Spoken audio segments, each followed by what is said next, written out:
Bonjour et bienvenue dans la chaîne Mathématiques Sciences. Aujourd'hui je prends et expliquer une nouvelle vidéo, qui est une vidéo tout simplement en mathématiques pour les secondes. Et dans cette vidéo de mathématiques pour les secondes, on va tout simplement voir comment on peut étudier la position relative de deux courbes. Ok. Donc là c'est la deuxième vidéo de cette série, enfin de ce style là. Et donc là je vous propose cette fois-ci deux nouvelles fonctions f et g, définies par leurs expressions algébriques respectives, c'est-à-dire f de x égale x et g de x égale 1 sur x. On demande comme ça d'étudier la position relative des courbes représentatives de la fonction f, cf, et de la courbe représentative de la fonction g, cg. Donc voilà, voilà. Donc maintenant, c'est parti mon kiki. On va donc tout simplement expliquer dans le détail comment on fait. Donc ceux qui voudraient mettre la vidéo pour le faire, vous pouvez toujours le faire. Et donc là, c'est parti mon kiki. Je vais expliquer dans le détail comment ça marche. Alors donc, on va exactement refaire comme dans la vidéo précédente. C'est-à-dire que pour étudier la position relative de deux courbes, on va étudier finalement le signe de la différence. Alors, en l'occurrence, je vais étudier ici le signe de la différence de f de x moins g de x, ok. Donc ça, c'est la première étape. On va tout simplement étudier, en fait, le signe de f de x moins g de x, ok. Et donc, une fois qu'on aura étudié le signe de cette différence, ok, et bah, de là, on pourra tout simplement voir la position relative de ces deux courbes, ok. Donc, on étudie le signe de f de x moins g de x.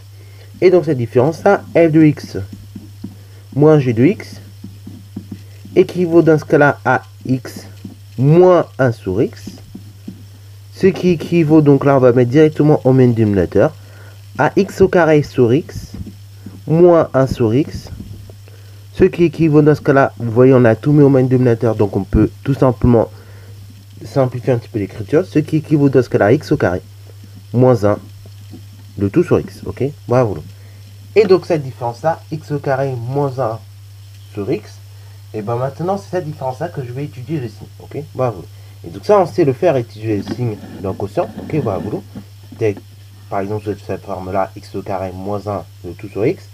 Et bien, pour étudier le signe de ça, on va chercher tout simplement les valeurs qui vont annuler en fait la différence. Ok, bravo. Qui vont annuler comme ça le quotient. Donc, d'une part, on va résoudre le numérateur égale 0. Et d'autre part, on va résoudre le dénominateur égale 0. Donc, on résout x carré moins 1 égale 0. Et d'autre part, on va résoudre x égale 0. Ok, x égale 0, c'est toujours x égale 0. X carré égale moins 1. Enfin, x carré moins 1 égale 0. Tu vois, équivaut dans ce cas-là, x carré égale tout simplement 1. Ce qui équivaut dans ce cas-là à deux solutions. X égale moins 1. Ou bien x égale tout simplement 1. Ok, bravo. Donc là, finalement, au numérateur, pour annuler le numérateur, ce sera tout simplement la valeur de moins 1 de 1 qu'il faudra prendre. Et au dénominateur, pour annuler le dénominateur, c'est 0 qu'il faut prendre. Ok, bravo. Donc ça apprend des choses. Là, vous voyez qu'on a tout simplement cherché comme ça les valeurs qui annulent le numérateur et le dénominateur. Maintenant, donc, dans un second temps, je vais justement dresser le tableau de signes de cette différence-là. Ok, bravo. Et donc, d'une part, dans ce tableau de signes, et ben, on va y indiquer, comme d'habitude, les réels de l'ensemble de définition. Donc là, très rapidement, je trace mon tableau avec mes 4 lignes. Ok, voilà, voilà. Donc, une ligne pour les réels d'ensemble de définition, une ligne pour le numérateur, donc x carré moins 1, une ligne pour le dénominateur, donc ici c'est tout simplement x, et une ligne, comme on a dit, pour tout simplement la différence, c'est-à-dire donc f de x moins g de x, ok. Donc on peut noter f de x moins g de x, et une fois qu'on a noté tout ça, et ben maintenant on va commencer à remplir tranquillement déjà la première ligne, ok. Bravo. Donc la première ligne, on met les réels dans son définition, moins l'infini plus infini, et les différents réels pour lesquels justement on a ça s'annule, ok, soit numérateur soit dénominateur. Donc là on voit que ça s'annule d'abord moins 1, ça s'annule en 0 pour le dénominateur et ça s'annule en 1, ok, bravo. Et maintenant au fur et à mesure on va compléter le tableau, ok, bravo. Donc ici on a dit que ça s'annulait d'abord pour le numérateur, on a dit que ça s'annulait en moins 1, ça s'annule également en 1, ok, bravo. Et maintenant on va étudier tout simplement au niveau du signe qu'est-ce que ça donne, ok. Donc là on va pas se prendre la tête, on va juste tout simplement regarder par exemple sur un exemple, puisque on a vu, ok, enfin là par exemple sur intervalle moins 1, 1, on a vu que ça s'annule en moins 1 et ça s'annule en 1, et donc à chaque fois on aura même signe entre moins 1 et 1. Et donc là on va prendre un exemple pour ce faire, pour voir un petit peu comment ça évolue. Donc là si je prends par exemple tout simplement la chose suivante, si je prends par exemple le réel moins 0,5, je l'élève au carré, et donc j'ajoute moins 1, ça va être négatif, on est d'accord, ok. Si je prends par exemple le réel moins 0,75 et je lève au carré et je soustrais moins 1, bah ça va être encore une fois négatif. Donc finalement, le carré que vous allez obtenir, il sera toujours, bah ce sera entre 0 et 1, et vous allez soustraire un nombre qui est égal à 1. Donc finalement, là on aura du négatif, ça sera négatif. Par contre en revanche, que ce soit de moins l'infini jusqu'à 1 et de 1 jusqu'à plus infini, ça sera positif. Ok, bravo. Alors, deuxième chose, c'est au niveau donc du dénominateur. Donc on a dit x, il s'est annulé tout simplement en 0. Ok, bravo. Alors d'ailleurs, je vais mettre 2 moins pour qu'on puisse bien comprendre la chose. Donc il y a un moins là et un moins ici. Et vous comprendrez tout de suite pourquoi j'en mets. Alors, donc là, x, on a dit qu'il s'annule en 0. Et donc comme x il est positif, dans ce cas c'est négatif de moins l'infini jusqu'à 0. Ok, et après ça devient positif de 0 jusqu'à plus infini. Ok, bravo. Ça n'a pas de souci. Et maintenant, donc, on va compléter cette dernière ligne. Donc, la dernière ligne, et bah, le dénominateur, on a dit qu'il s'annule en 0. Donc, 0, c'est la valeur interdite. Donc, je vais la signaler par une double barre.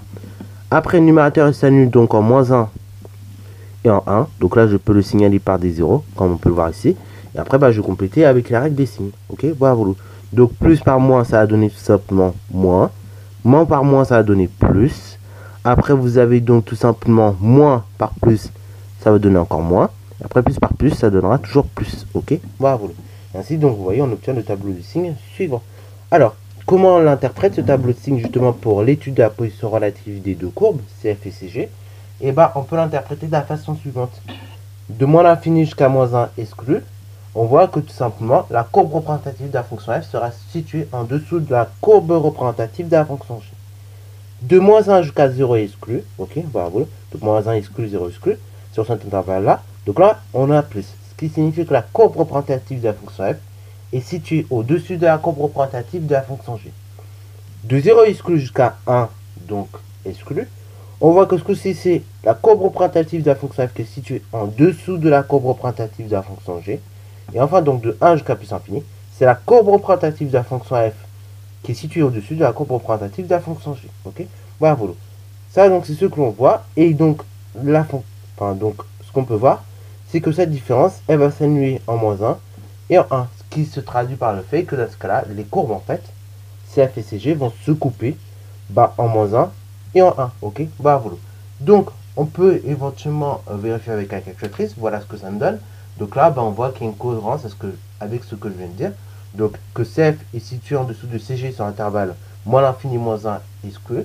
Après, de moins 1 exclu jusqu'à tout simplement 0 exclu, je vois qu'également, on a toujours, cette fois-ci, CF qui est situé au-dessus de CG. Après, donc, de 0 jusqu'à 1, donc, exclu, et ben, je vois que ce coup-ci, c'est CG qui est situé au-dessus de CF. Ok, voilà, vous. Et après, de 1 exclu jusqu'à plus infini, c'est CF qui est situé au-dessus de CG. Ok, voilà, vous. Et donc, on voit également que les deux courbes, elles se coupent en fait en moins 1 et en 1. Ok, voilà, vous. Donc, on peut noter maintenant désormais les conclusions. Et voilà, vous. Donc là, on a noté les conclusions. Donc, sur moins l'infini, moins 1, union 0 plus 1, enfin 0, 1, on voit que c'est CF qui est situé en dessous de CG. Sur moins 1, 0, union 1 plus infini, on voit que c'est tout simplement CF qui est situé au-dessus de CG.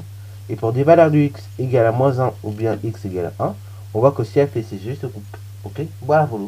Sur ce, c'est la fin de cette vidéo. J'espère qu'elle t'a plu. Si c'est le cas, n'hésitez pas à la liker, commenter et bonne annonce à toi en mathématiques et en sciences.